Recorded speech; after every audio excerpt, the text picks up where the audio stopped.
नमस्कार दर्शक बंधु स्वागत करुच्ची आपण को आकाशवाणी ओडिया न्यूज चैनल को आमको सपोर्ट करने आम चैनल को सब्सक्राइब करूँ और मतामत कमेंट और लाइक करूँ जदि भिडियोटी आपन को भल लगुच शेयर करने को भूलु नहीं। टीम इंडिया घोषणा बदलले उप अधिनायक वेस्टइंडिज विपक्ष में टेस्ट सीरीज में भारतीय क्रिकेट दल घोषणा कराई। शुभम गिल अधिनायकत्व दल में करुणा नायर बाद पड़ती। करुणा को 8 वर्ष पर इंग्लैंड रे गस्तर सुजोग दि जाइथिला। रवींद्र जडेजा उप अधिनायक होइछंती। ऋषभ पंत एपर्यंत संपूर्ण फिट होई नांती एवं तांका अनुपस्थित रे ध्रुव जुरेल सहित एन जगदीश नायक द्वितीय विकेट कीपर हेबे।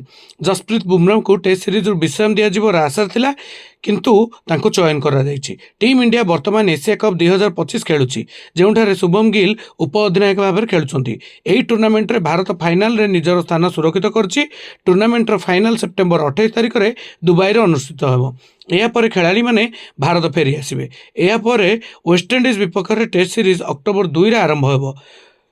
वेस्टइंडिज विपक्ष में होगा आगामी 2 मैच विशिष्ट टेस्ट सीरीज में करुण नायर को भारतीय दल बाद दि जाएगी। इंग्लैंड गस्त दल में सामिल कराइथिबा करुण नायर को टेस्ट दल में स्थान पाइबार आशा थिला किंतु चयन कमिटी तांको स्थान देई नहीं। इंग्लैंड गस्त समय करुण 4टी टेस्ट मैच रे मोट 205 रन करथिले। एही समय से केवल गोटे अर्धशतक मारथिले। 8 वर्ष पर टेस्ट दल को फेरिया पर करुण को पुन थरे बाद दि जाइछि जहाँ तांको कैरियर को विपद रे पकाइबार आशा करा जाउछि।